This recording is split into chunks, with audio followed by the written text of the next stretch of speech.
की सगळ्यांना ज्यांना ज्यांना बोलता येत त्यांनी घोषणा द्यायला हरकत नाही. सियावर रामचंद्र की पवन पुत हनुमान की उमापति महादेव की भारत माता की गो माता की हिंदू धर्म की छत्रपति शिवाजी महाराज की धर्मवीर छत्रपति संभाजी महाराज की विश्वरत्न डॉक्टर बाबासाहेब आंबेडकरांचा. आज पुण्यामध्ये ज्या पुण्यामध्ये आपण इतक्या मोठ्या संख्येने उपस्थित आहात त्या पुण्याच्या पुण्यलाल मातीला मी वंदन करतो. ज्या छत्रपती शिवाजी महाराजांनी धर्मासाठी जगावं कसं हे आपणाला शिकवलं त्या छत्रपती शिवाजी महाराजांची आणि ज्या धर्मवीर संभाजी महाराजांनी धर्मासाठी मरावं कसं हे शिकवलं त्या धर्मवीर छत्रपती संभाजी महाराजांची जन्मभूमी पुणे जिल्हा आहे. आणि याच पुणे जिल्ह्यामध्ये छत्रपती शिवाजी महाराजांच्या नंतर ज्यांनी हिंदवी स्वराज्याची भगवी पताका खांद्यावरती घेतली ते सुभेदार मल्हारराव होळकर यांच्या राजपुत्राचं लग्न पुण्यश्लोक अहिल्यादेवींच्या सोबत झालं. तेही शनिवार वाडा याच पुण्यामध्ये आहे. अशा पुण्यामध्ये हिंदुत्वासाठी हिंदू समाजासाठी काम करण्याची प्रचंड शक्ती माझ्यासारख्या कार्यकर्त्याला मिळाली. 12 हत्तीचं बळ तुमच्या सर्वांच्या उपस्थितीनं माझ्यासारख्या सामान्य कार्यकर्त्याला मिळालं. त्याबद्दल मी पुण्याच्या भूमीला मनापासून वंदन करतो. तुमच्या सर्वांचं मनापासून आभार व्यक्त करतो. आता आपले महाराज जे एकदम मुलूक मैदान तोप आहेत हिंदुत्वाची आणि ते हिंदुत्वाची भूमिका अत्यंत परखडपणे मांडतात. आपल्या ताई आहेत ज्यांना मी अहिल्यानगर मध्ये ऐकलं पहिल्यांदा, आज दुसऱ्यांदा त्यांना पुण्यामध्ये ऐकतोय. त्याही अत्यंत परखडपणे हिंदुत्वासाठी आपल्या भूमिका मांडतायत. मित्रांनो, या देशामध्ये हिंदू समाज हा बहुसंख्य आहे तरी सुद्धा आपल्याला मोर्चा का काढावा लागतोय.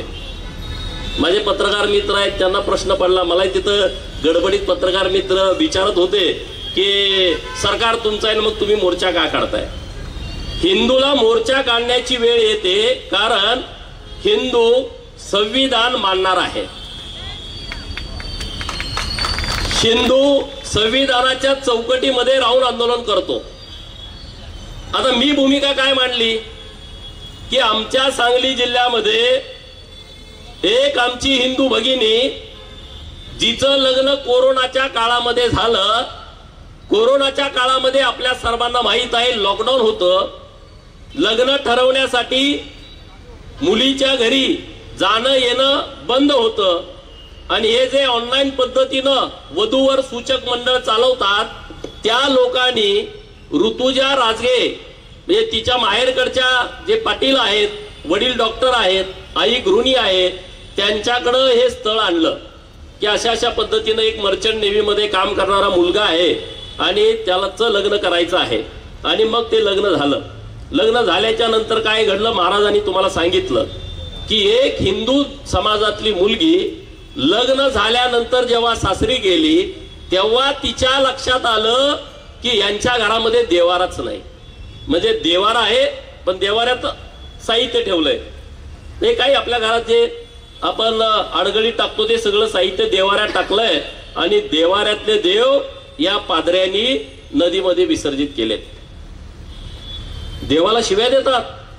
मी लोकांच्याकडून माहिती घेतली हे तुमच्याकडे आल्यावर काय करतात. हे गोड गोड बोलून घुसतात.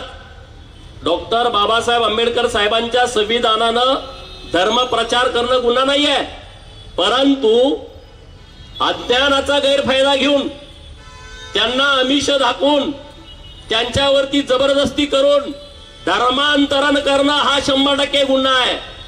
आणि तशा पद्धतीनं या मुलीच्या कुटुंबाची तुम्ही फसवणूक केली.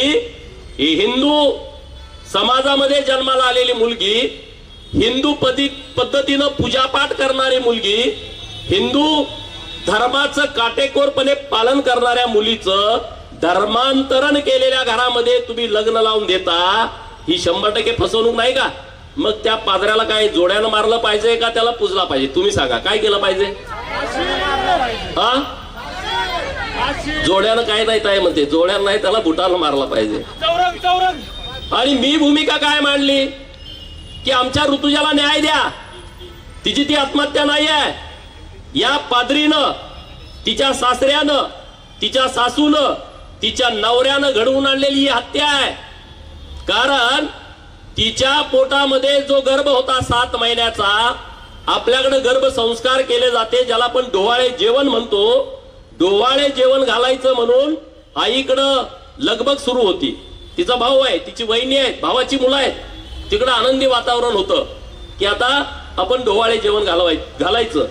इकडं पादरी काय म्हणतोय की तिच्यावरती ख्रिश्चन पद्धतीनं धर्मसंस्कार झाले पाहिजेत, तिनं बायबलचं वाचन केलं पाहिजे, तिनं चर्च मध्ये आलं पाहिजे. ती मुलगी मानायला तयार नव्हती.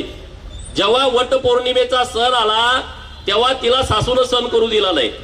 जेव्हा घरामध्ये संकष्टीचा दिवस असतो तेव्हा ही उपवास धरायची, तेव्हा हे घरामध्ये मटण आणायचं, घरामध्ये मटण आणायचे. एकादशीच्या दिवशी चिकन आणायचं. म्हणजे इथं आता मला मोर्चामध्ये कळलं की एका गटाची लोक त्या मोर्चात पुढं पुढं पुढं पाळतायत. ते घर पण तसंच आहे. ते घर एका दिवशी दगडू सेठ गणपतीच्या तिकडं मटण खाऊन जातात. तुम्हाला सगळ्यांना माहित आहे ते घर कोण आहे. त्याची सासू ख्रिश्चन आहे, नवरा ब्राह्मण आहे, बाप मराठा आहे, आई कुणी आहे, असं ते असं कॉकटेल घर आहे. आणि ती लोक आता सगळी इकडं मोर्चामध्ये गोपीचंद पडळकरची आमदारकी गेली पाहिजे. अरे वा, गोपीचंद पडळकरची आमदारकी म्हणजे काय परड्यातला भाजीपाला आहे का? अरे जत मधल्या मायबाप जनतेने मला 40,000 मताच्या फरकाने निवडून विधानसभेमध्ये पाठवलंय. ते तुम्ही सांगण्यामुळे माझी आमदारकी जाऊ शकते का? सांगा, जाऊ शकते का? आणि दुसरं, या मोर्चामध्ये बाबासाहेबांचा फोटो घेऊन हे फिरायला लागले. याचा अतीव दुःख आहे. अरे डॉक्टर बाबासाहेब आंबेडकर साहेबांना मानणारा या देशातला प्रत्येक कार्यकर्ता हे मान्यच करणार नाही. 5 फेब्रुवारी 1938 ला जनता दैनिकामध्ये बाबासाहेबांची एक मुलाखत आलेली आहे.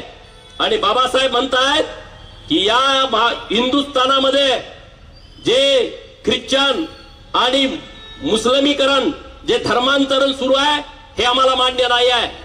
या लोकांना, मागासवर्गीय लोकांचं काही पडलेलं नाही. या मशिनऱ्यांना फक्त यांना ख्रिश्चन करायचं आहे आणि मग यांची जबाबदारी नाही आहे. मग त्यांचं राजकीय भवितव्य काय आहे, त्यांचं शैक्षणिक भवितव्य काय आहे, त्यांचा सामाजिक स्तर उंचावणार की नाही उंचावणार, याच्याशी या मशिनऱ्यांना अजिबात देणं घेणं नाही. हे मी म्हणत नाही, हे खुद्द महामानव डॉक्टर बाबासाहेब आंबेडकर साहेब म्हणतायत. आणि मग जे फोटो घेऊन त्या मोर्चामध्ये नाचतायत, एक तर तुम्ही बाबासाहेबांना मानणारे नाही, तुम्ही कोणतरी दुसरे तिसरे लोक आहात. बाबासाहेबांची ही भूमिका होती. बाबासाहेबांना ख्रिश्चन आणि इस्लामीकरण हे भारतामध्ये होणं हे मान्य नव्हतं. ते काय म्हणायचे, यांनी जर धर्मांतरण मोठ्या प्रमाणामध्ये हिंदुस्थानामध्ये केला तर हिंदुस्थानाला धोका पोहोचू शकतो. हे डॉक्टर बाबासाहेब आंबेडकर साहेबांचं वाक्य आहे. आणि त्यामुळं तुम्ही सगळेजण ज्या विचारानं बाबासाहेबांचा फोटो घेऊन त्या मोर्चामध्ये जात आहे, आणि म्हणजे आम्ही शांती प्रिय आहे, आम्ही प्रार्थना करतो, आम्ही चांगलं. मला तर आता शिव्या शिव्या शिव्या द्यायचं सुरू आहे त्यांचं त्या सगळ्या मोर्चामध्ये. मला काही फरक पडत नाही, मला त्याशी देणं घेणं नाही. पण आज या भूमिकेमुळं महाराष्ट्रामध्ये हे किती पादरी खालीपर्यंत गेले. खेड्यापाड्यामध्ये सुद्धा हजारोचे मोर्चे निघायला लागलेत. या महाराष्ट्रासाठी आणि भारतासाठी अत्यंत विचार करण्याची ही बाब आहे, विचार करण्याची बाब आहे. इतके सगळे बाहेर पडायला लागले. आणि मागणी त्यांची, गोपीचंद पडळकरची आमदारकी रद्द करा. अरे म्हणून मी म्हणलो, अरे तुम्ही मुक्याला बोलायला लावताय, तुम्ही आंधळ्याला दिसायला लावताय, तुम्ही पांगळ्याला चालायला लावताय, तुम्ही बहिऱ्याला ऐकायला लावताय, तुम्ही ज्याच्याला किडनी नाही त्याला किडनी आमचा येशू देतो म्हणताय. आणि मग हे सगळं घडतंय तर माझी आमदारकी रद्द करण्यासाठी तुम्ही रस्त्यावरती कशाला बोंबलताय असं मी म्हणलो. बरोबर आहे की नाही? तुम्ही येशूला सांगून चमत्कार करा ना, माझी आमदारकी गायब करून टाका. मग मी तुमचं म्हणत ऐकतो ना. ज्यांनी धर्मांतरण केलाय त्यांना पण माझा हा सवाल आहे, ते आपल्याला देवाला बाहेर टाकताना देवाला आपल्या शिव्या देतात की नाही? देवाला तुडवतात. ते पाद्री म्हणतात तुमचा देव आमचा काही करत नाही. जर इथून पुढे देवाच्या बाबतीमध्ये चुकीचा शब्द जर तुम्ही आमच्या काढला तर तुम्हाला आम्ही ठोकणार म्हणजे ठोकणारच.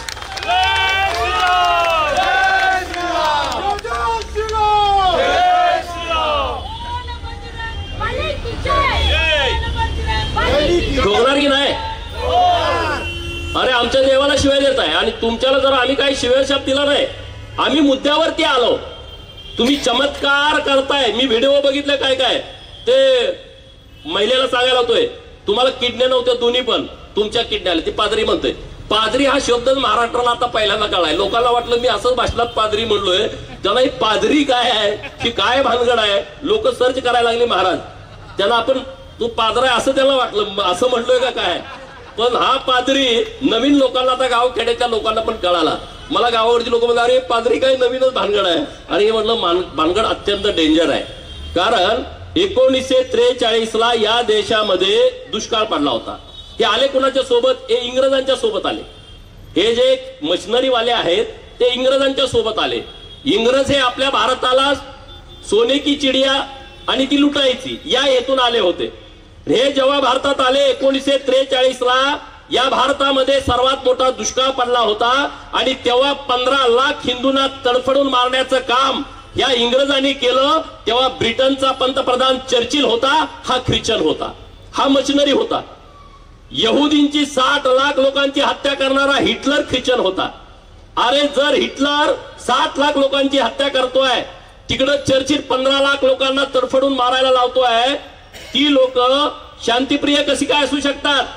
आणि म्हणून या भारतामध्ये शांती प्रिय बुद्ध आणि सहिष्णुता असणारा हिंदू ह्या एकाच नाण्याच्या दोन बाजू आहेत. ह्या वेगवेगळ्या जरी खोल्या असल्या तर हिंदुत्वाचं एकच घर आहे. आणि त्यामुळं डॉक्टर बाबासाहेब आंबेडकरांचा जो चुकीचा वापर या मोर्चामध्ये चालू आहे याच्याकडं या महाराष्ट्रातल्या लोकांनी उघड्या डोळ्यांनी बघायची आवश्यकता आहे. उघड्या डोळ्यांनी तुम्ही बघा. अरे हे कसे काय 60 लाख यहुदींचा खून करणारा, मर्डर करणारा, हत्या करणारे लोक हे शांतीप्रिय कसे काय असू शकतात? हे शांतीप्रिय असू शकत नाहीत. यांना फक्त गोड बोलून धर्मांतर करायचं आहे. हे मशिनरी वाले आहेत ना, हे स्वीट पॉइझन आहे. स्वीट पॉइझन, गोड गोड बोलतात. तुमच्याकडं आम्ही आलेलो आहे, तुमच्या घरात आजारी आहे, त्यांना फोन करतात आम्ही प्रार्थना करतो, आम्ही तुमच्यासाठी प्रार्थना करतो. जिथं आजारी तिथं ते फोन करतात लोक. मला नाही जास्तीचं लोक मला पत्रकार मित्र तुम्ही इकडे पण कसं काय आहे? आणि मी ऑल इन वन आहे. मी जिथं कुठला विषय आला की मी तिथं जातो आणि मनापासून काम करतो. आता ह्या सगळ्या विषयामध्ये मी ठरवलं की आपली भूमिका ताकदीनं लावून धरायची. आणि हे धर्मांतरण जोपर्यंत कायदा, धर्मांतरण विरोधी कायदा या महाराष्ट्रामध्ये येत नाही तोपर्यंत आपण शांत बसायचं नाही. हे आपल्या सगळ्यांची भूमिका आहे. अरे आम्ही काय म्हटलोय सांगलीच्या सभेमध्ये की तुम्ही धर्मांतरण केलंय तर तुम्ही सांगा ना की आता आम्हाला धर्मांतरित झालोय. जातीच्या दाखल्यावरनं खोडा ना तुम्ही. इकडं जातीच्या दाखल्यावरती जी तुमची मूळ हिंदू पुढं काय असेल ती जात लावताय आणि तिकडं मग चर्चमध्ये जाताय, तर इकडं तर खोडून टाका ना.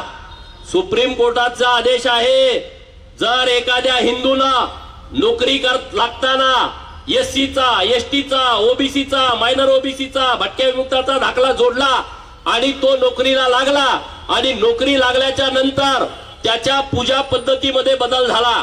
घरामध्ये देवारा होता, देवारा त्यानं काढून टाकला. त्याच्या लग्नाचा कार्यक्रम धर्मांतरित जो धर्म स्वीकारलाय त्या पद्धतीनं झाला. ज्याच्या घरामध्ये पोरग जन्माला आलंय बारशाचा कार्यक्रम ख्रिश्चन पद्धतीनं झाला किंवा मुस्लिम पद्धतीनं झाला. तो मेला आणि मेल्यानंतर आपल्याकडे धन दिलं जात आहे, पण त्याला नेऊन पुरला तर त्याचे पुरावे किंवा फेसबुक वरती, व्हॉट्सअप वरती रोज टाकतोय. बायबल मधलं स्लोगन टाकतोय, कुराण मधलं स्लोगन टाकतोय. तो पुरावा ग्राह्य धरायचा आणि सुप्रीम कोर्टाची ऑर्डर घेऊन पुणे महानगरपालिकेच्या आयुक्तांना, इथं जिल्हा परिषद पुणे त्यांच्या सीईओना कलेक्टर साहेब पुणे या कलेक्टर साहेबांना किंवा अन्य कुठल्या वेगवेगळ्या खात्यामध्ये जे काम नोकरी करत असतील तर त्यांना ते पुरावे जोडून द्यायचे, त्यांना बडतर्फ करावे असा सुप्रीम कोर्टाचा आदेश आहे. मग मी ही भूमिका मांडली का यांचा तिळपापड झाला. नंतर आंध्र प्रदेशच्या हायकोर्टाची एक ऑर्डर आहे, जर एखाद्यानं धर्मांतरण केलं आणि मग तो अॅट्रॉसिटी दाखल करायला गेला तर अॅट्रॉसिटी ऍक्टच्या अंतर्गत कारवाई होत नाही. आंध्र प्रदेश सरकारची ऑर्डर आहे, माझ्या मोबाईलवरती आहे, मी तुम्हा सगळ्या हिंदुत्ववादी काम करणाऱ्या कार्यकर्त्यांना देतो. तिथनं ते जास्त बिघडले, त्यांना राग आलाय. मी सांगलीची माहिती घेतली, सांगली सिव्हिल मध्ये 30% कन्वर्ट झालेली लोक सांगली सिव्हिल मध्ये नोकरी करतायत. 30% लोक सांगली महानगरपालिकेत कन्वर्ट झालेली लोक करतायत. मग ह्याला नोकरी कशा काय? मग तुम्ही येशूला फसवताय का नाही सांगा. तुम्ही येशूला एवढं मानताय, येशू तुमचा चमत्कार करतोय, इकडं येशू म्हणताय आणि तिकडं नोकरीला हिंदू अमुक अमुक हिंदू तमुक तमुक म्हणून नोकरीला लागताय. मग येशूला पण गंडवायला चाललाय का नाही तुम्ही? तर तुम्ही पहिलं नोकरी सोडून द्या, येशू चमत्कार करेल आणि तुम्हाला परत नोकरीवरती आणेल. माझं असं म्हणणं आहे ना, बरोबर की नाही? येशू चमत्कार काही करतोय तर नोकरीवरती काढल्यानंतर डायरेक्ट येशू तुम्हाला शिपाईचा नोकरीवरनं काढून टाकला, डायरेक्ट तुम्हाला तहसीलदार करून टाकेल. पोलीस कॉन्स्टेबल तुम्ही नोकरीवरती तुम्हाला काढून टाकलं, डायरेक्ट तुम्हाला पीआय एमपीएससी ची गरज नाही. आपल्याला डायरेक्ट पीआय ची पोस्ट नाही, आपल्याला पहिल्यांदा पीएस आहे, नंतर एपीआय आणि नंतर पीआय होतं. येशू चमत्कार करणार, तुम्हाला डायरेक्ट पीआय करून टाकणार. बरोबर की नाही? येशूचा चमत्कार आहे म्हणल्यावर आता एवढं सगळं वातावरण तुमच्या विरोधात पेटलंय, मग सगळे आमदार 288 बदलून टाका ना, करा तुमचे सगळे आमदार. आम्ही कुठं काय म्हणतोय, चमत्कार घडतंय तर केलं पाहिजे ना. नवरा नसला का बायकोला पोरं होते, चमत्कार होतोय, करा ना.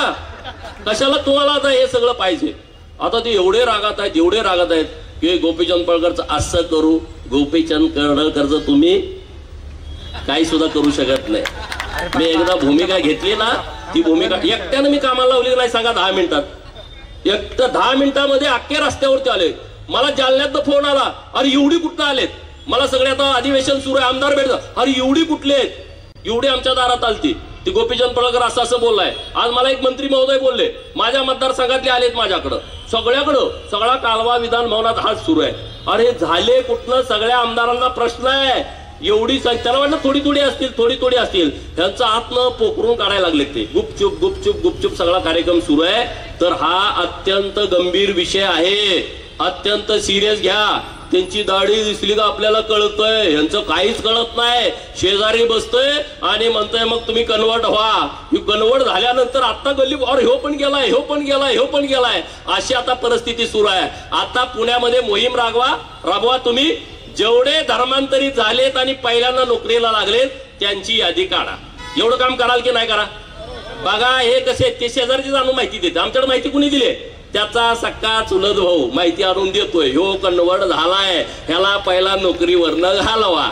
त्याची सक्की बहीण, ह्यानं मला साडी घेतलेली नाही वर्षभरात, ह्यो घरात अशी अशी पूजा करतोय, हा त्याचा फोटो आहे, ह्याला नोकरीवरनं पहिला काढ. दुसरं तुम्ही काही ताकद लावायची गरज नाही. तुम्ही फक्त मेसेज द्या, जेवढे धर्मांतरित झालेले आहेत त्यांना सुप्रीम कोर्टाच्या आदेशानं नोकरीतनं बडतर्फ करायचं आहे. त्यांचे हितशत्रू अनेक आहेत, ते तुमच्याकडे आणून देतील. इकडं नोकरी करतोय, तिकडं पादरी, इकडं नोकरीला आहे आणि तिकडं पादरी.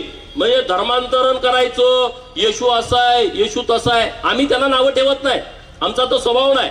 हिंदूंनी कधी लढाई केली का? हिंदूंनी कधी तलवार हातात घेतली का? अरे छत्रपती शिवाजी महाराजांच्या पासून ही धर्माची लढाई आहे.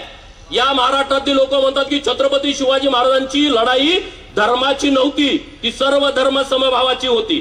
मी 28 आणि 29 तारखेला रायगडवरती गेलो होतो. रायगडवरती जे छत्रपती शिवाजी महाराजांचे धनगर मावळे आहेत त्यांना नोटीस दिलंय तुम्हाला जावा म्हणून. मी त्यांना भेटायला गेलतो आणि छत्रपती शिवाजी महाराजांच्या समाधीचं दर्शन घ्यायला गेलतो. आणि तिथं गेल्याच्या नंतर मी मुक्कामी होतो. दुसऱ्या दिवशी वर ती गेलो, मी जगदीश्वराच्या मंदिरामध्ये दर्शन घ्यायला गेलो. आपण गेल्याच्या नंतर ते जे मंदिर आहे मशिदी सारखं दिसतंय. तुम्ही आता जाऊन बघू शकता, युट्यूबला सर्च करू शकता. सेम मशीद, वर त्याच्या मिनार आहेत चारी कोपऱ्यामध्ये. छत्रपती शिवाजी महाराजांना माहित होतं हे जेव्हा कधी येतील आपल्या पश्चात चुकून आले तर हे पहिले आपल्या मंदिरावरती घाला घालतील, अटॅक करतील.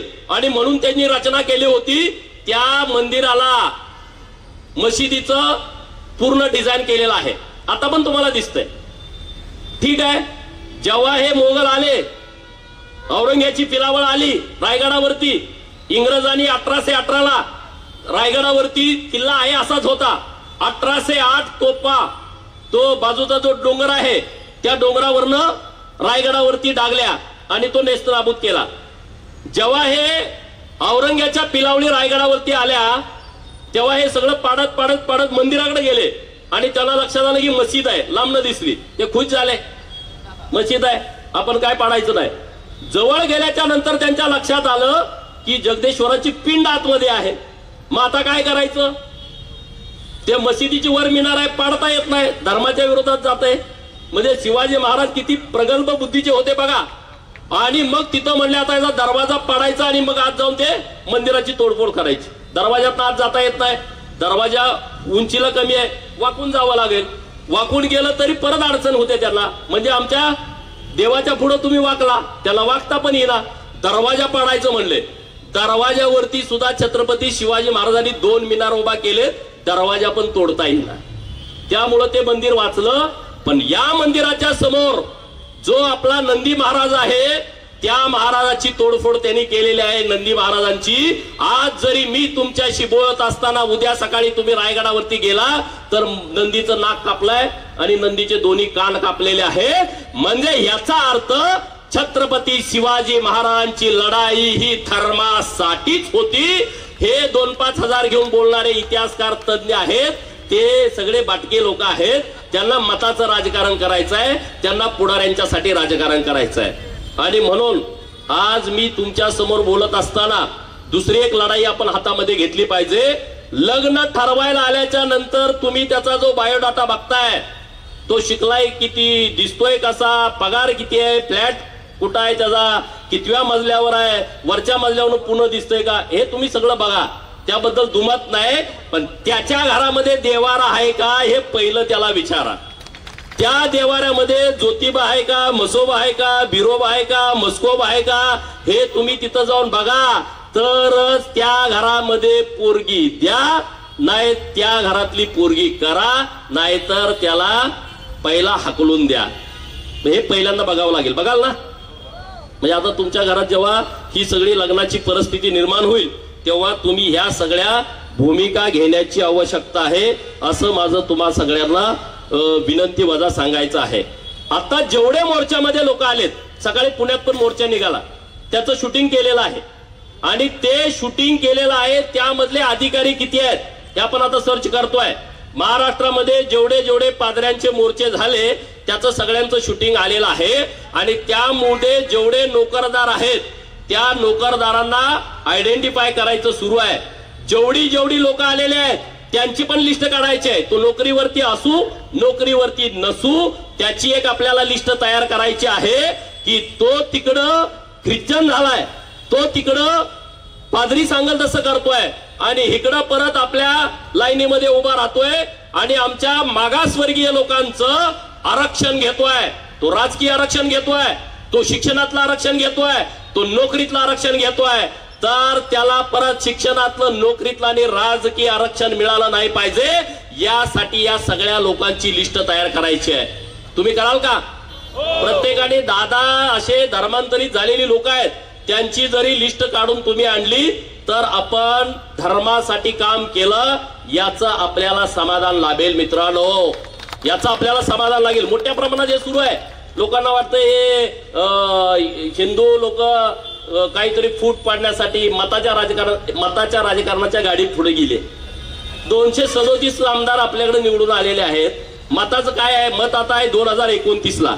आता कुठलंही मतदान आता नाही आहे, मतदान आहे 2029ला.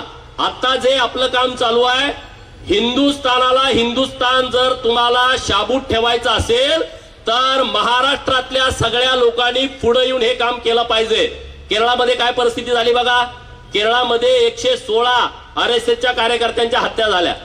तामिळनाडूमध्ये काय झालं तुम्ही बघा. तामिळनाडूमध्ये तो स्टॅलिन आहे. पश्चिम बंगालमध्ये काय परिस्थिती आहे, ती ममता. बांगलादेश मधल्या लोकांना एकदम बिनधास्त तुम्ही बांगलादेशमध्ये या, तुम्हाला काय करायचंय करा. पूर्व भागातली जी राज्य आहेत, सिक्कीम असेल, मणिपूर असेल, किती तिथं आग लागली होती बघा. तिथं त्यांनी वातावरण गढूळ करून टाकलंय. आदिवासी माझा जमात जी आहे तो मूळ भारतीय आहे, मूळ निवासी आहे. त्यांच्यामध्ये त्यांनी असं वातावरण तयार केलंय की तुमचा आणि हिंदू धर्माचा काही संबंध नाही. तुम्ही रामाला मानू नका, तुम्ही रावणाला माना. म्हणजे रावणाचा पुतळा दहन करायचं म्हणलं तर ती लोक विरोध करतात. आणि मग राहिलं कोण? ही जेव्हा परिस्थिती समोर येईल तेव्हा आपण अत्यंत बिकट परिस्थितीमध्ये आहोत असं आपल्या लक्षात येईल. आणि जेव्हा तुमच्या लक्षात येईल तेव्हा वेळ गेलेली असेल. म्हणजे डॉक्टर बाबासाहेब आंबेडकर साहेबांच्या काळात सुद्धा म्हणत होते की हे धर्मांतरण करतायत, हे फसवेगिरी करतायत, हे लबाडी करतायत. आज पण आपण तेच म्हणतोय. म्हणजे मधली एवढी वर्ष यांनी किती मोठ्या प्रमाणामध्ये धर्मांतरण केलेलं आहे. आणि म्हणून या सगळ्या विषयामध्ये आपण ताकदीनं पुढे गेलं पाहिजे, भूमिका मांडली पाहिजे, बोललं पाहिजे. काय राजकीय लोकांनीच बोलावं अशी परिस्थिती नाही. तुम्ही आम्ही सुद्धा या विषयावरती बोलू शकतो ना. तुम्ही आम्ही माझा मुलगा त्यांनी पुण्यामध्ये एका मॉलमध्ये धर्मांतरण सुरू होतं. माझ्या मुलांनी जाऊन तिच्या पादऱ्याला मारलं आणि ते धर्मांतरण थांबवलं. मुंबईमध्ये मुलांचं धर्मांतरण सुरू होतं. पादरी घाबरला पण पोलिसांनी माझ्या मुलावर दाखल केली 324. माझा मुलगा आलाय आता. हे बघा कुठं आहे बरी, काय नाव आहे? स्वामी गौड. स्वामी गौड नावाचा हा तरुण मुलगा आहे. धर्मांतरण करायला आल्यानंतर त्या पादऱ्याला त्यांनी ठोकून काढलं. पादरी पळून गेला पण पोलिसांनी त्यांच्यावरती 324चा गुन्हा दाखल केलाय. मी माननीय मुख्यमंत्री महोदयांच्या कानावरती उद्याच ही गोष्ट घालतो. अरे मग तुम्ही पण थांबवत नाही आणि आम्ही थांबवलं तर आमच्यावरती गुन्हा दाखल करताय. तर यासाठीच धर्मांतरण विरोधी कायद्याची आवश्यकता आहे. लव जिहाद, लोक म्हणतात लव जिहाद होत नाही. मला पुण्यामध्ये काही मुलांनी सांगितलं की एफसी रोडला एक मुलींच्या कपड्याचं दुकान आहे आणि इकडं 400 रुपयाला ड्रेस मिळाला का तिथं 200ला मिळतो. आपल्या सगळ्या मुली तिकडं स्वस्त ड्रेस मिळतो म्हणून जातो. 100 मुली झाल्या का त्यांना टार्गेट करायचं, त्यांचा नंबर येतो बिलावरती आणि मग त्यांना टार्गेट करायचं आणि त्यातल्या 4, 2, 5, 10 मुली बळी पाडायच्या. हे सगळे सर्रास प्रकार सुरू आहेत. पोलिसांना माझी विनंती आहे की तुम्ही सुद्धा या विषयामध्ये सिरियसली लक्ष घातलं पाहिजे. इकडं आमचा गो हत्याचा कायदा आहे, आमचे गोरक्षक येतात, तुम्ही लगेच त्याला तू कशाला आला, काय तुझा संमत नाही आहे. त्यातून भावना वेगळी आहे. आमची देशी गोवंशाची गाई वाचली पाहिजे ही आमची भावना आहे. आमच्या मुलींना पुण्यामध्ये आल्यानंतर शहरात कुठल्या पण जावा, लव जिहादचे प्रकार खूप आहेत आणि हे थांबले पाहिजेत ना. थांबतील कसं? आपल्या मुलीवरती आपण चांगल्या पद्धतीचे संस्कार केले पाहिजेत. तिचा मित्र कोण आहे, तिची मैत्रीण कोण आहे, व्हॉट्सअप ग्रुपवरती कोण आहे, व्हॉट्सअपवरती चॅटिंग कोणाची करते, फेसबुकला तिचे मित्र कोण आहेत, इंस्टाला व्हिडिओ टाकते, कोणीतरी लाईक करतंय, काहीतरी करतंय आणि तो सगळा फसवा बाजार आहे. कोणाची तर जीन्स उसनी घेते, बूट कुणाचा तरी उसना, गाडी कुणाची तर फोटो काढाय पुरती, शायनीची गाडी फेसबुकवरती पोरी ना ते फसवतेत. ते त्याचं नाही, त्याला राहायला घर पण नाही, त्याला कुणीतरी सपोर्ट करताय. हिंदूच्या मुली बाटवण्याच्या दृष्टिकोनातून षडयंत्रपूर्वक त्याला फसवलं जात आहे. या सगळ्या बाबीकडे तुम्ही आणि आम्ही लक्ष देण्याची आवश्यकता आहे. आजच एक प्रकरण घडलंय. आता मी तुमच्याशी बोलत असताना पोलीस स्टेशन मध्ये आता गुन्हा दाखल करायचं सुरू आहे. तिथं कोमल कोतवाल ही मुलगी तिच्या आईला, भावाला, तिच्या वहिनीला मारतीये धर्मांतरण करा म्हणून. आणि तिच्या वहिनीच्या पोटामध्ये बाळ होतं, ते 1.5 महिन्याचं बाळ लाताबुक्क्या मारल्यामुळं ते मयत झालेलं आहे. त्याचा आता गुन्हा दाखल करायचं सुरू आहे. पत्रकार मित्रांना माझी विनंती आहे, म्हणजे आम्ही जो विषय घेतोय ना तो विषय आम्ही उगाच कुठला तर घेत नाही पुराव्याशिवाय. हे प्रकरण आता कोमल विजय कोतवाली गेल्या कित्येक वर्षापासून अमित कोतवाल, समीर कोतवाल आणि त्यांच्या आईला सुद्धा धर्मांतरण करण्यास त्रास देणे व मारहाण करण्यास ही कामे करत होती. तरी तिच्या विरोधात पद्मजी पोलीस चौकीमध्ये त्यांना समज देण्यात आली होती. तरी सुद्धा तिचे असेच कृत्य चालू आहे. अशाच सारख्या त्रासामुळे समीर व अमित कोतवाल यांच्या आईचे निधन झाले आहे. 5/5/2025 रोजी समीर कोतवाल याचा विवाह झाला, परंतु त्याच्या नवविवाहित वधू आशका कोतवाल यांना सुद्धा ती येऊन धर्मांतरणासाठी धमकत होती, मारहाण करत होती. हे सर्रास प्रकरण सुरू आहे. हे सर्रास प्रकरण सुरू आहेत. तुम्हा सगळ्यांना माझी विनंती आहे की आता कोणी तुमच्या तिकडे आला धर्मांतरण करण्याच्या हेतूनं, तर मी तुम्हाला सांगितलंय त्यानं दादागिरी केली, त्याला ठोकून काढा. धर्म प्रचार करणं हा गुन्हा नाही. काहीतरी पत्रिका द्यायला येतात, पॉम्पलेट घेऊन येतात, त्यांना बसवा, त्यांना जरा गणपतीची आरती म्हणायला लावा, त्यांना जरा दत्ताची आरती म्हणायला लावा, त्यांना आपल्या पांडुरंगाची आताच वारी झाली, आषाढी वारी, पांडुरंगाची आरती त्यांना म्हणायला लावा. त्यांच्या कपाळाला बुक्का, गुलाल नाहीतर भंडारा लावा आणि मग त्यांना सोडून द्या. जे कोणी महिला वगैरे येतात त्यांना पण कळू द्या ना. हे धर्मांतरण करणं आता एवढं सोपं झालं नाही. गावागावातील लोक सगळी टाईट झालेत. आता त्याला येऊ द्याच मध्ये बघतो आणि त्यामुळे ते सगळे बितरलेले आहेत. तर तुम्हा सर्वांना माझी विनंती आहे, हिंदू धर्म आपला महत्वाचा आहे. आता तुम्ही सांगा, प्रयागराजला तुम्ही सगळे कोण कोण प्रयागराजला गेलता? तुम्ही तिथं फॉरेनर लोक बघितली का नाही? फॉरेनर लोक आलती का नाही? आता सांगा, हजला जायचं म्हटलं तुम्ही जाऊ शकता का? हजला तुम्ही जाऊ शकता का? नाही. बिगर मुस्लिम हजला चालत नाही.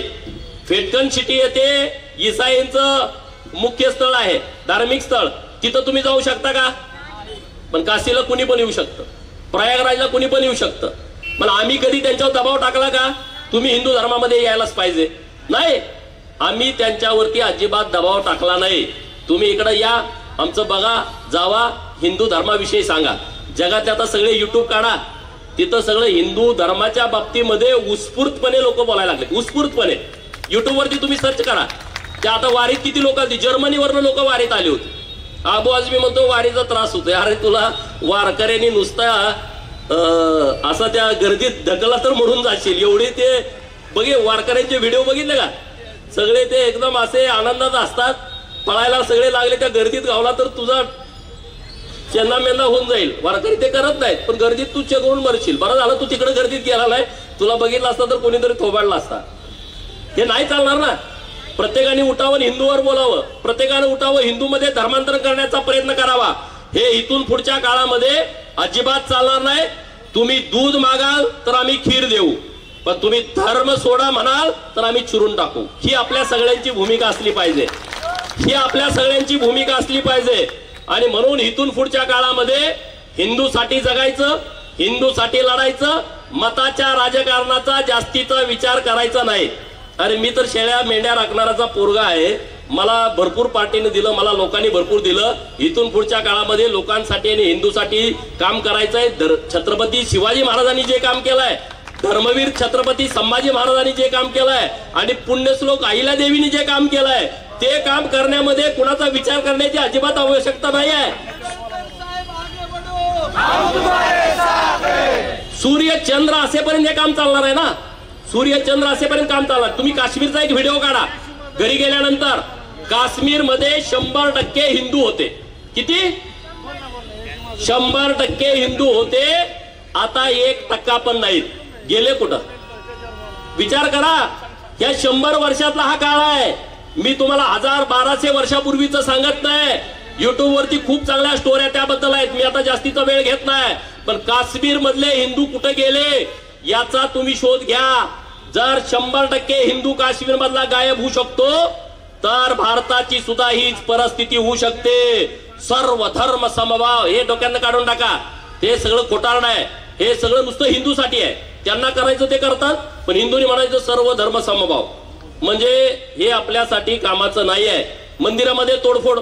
आता मुळशीमध्ये अन्नपूर्णा मातेच्या मूर्तीवरती त्यांनी अत्याचार करण्याचा प्रयत्न केला. तो चांद शेख नावाचा. त्याचा बाप काय म्हणतोय, मला 8 पोरं आहेत, एक ह्यासाठीच काढलाय. त्याचा बाप म्हणतोय 8 पोरं आहेत. सांगलीमध्ये खानापूरमध्ये नंदी महाराजाची शिंग कापून टाकली. आत्ताची घटना आहे 2-3 महिन्यापूर्वीची. काय प्रकार आहे हा? कर्जत मध्ये मंदिरामध्ये सगळ्या जिहादींनी अतिक्रमण केलंय आणि महादेवाचं मंदिर आहे. मटण खाऊन तिथं पाणी टाकते. चालतं का हे तुमच्या इथं चाललं असतं का? आज इथले 70 डिजिटल काढून टाकले. मला इथं युवराज नांद्रे PI साहेब कोण आहे, त्यांनी सगळे 70 डिजिटल काढून टाकले. अभिनंदन आहे तुमचं, कौतुक आहे.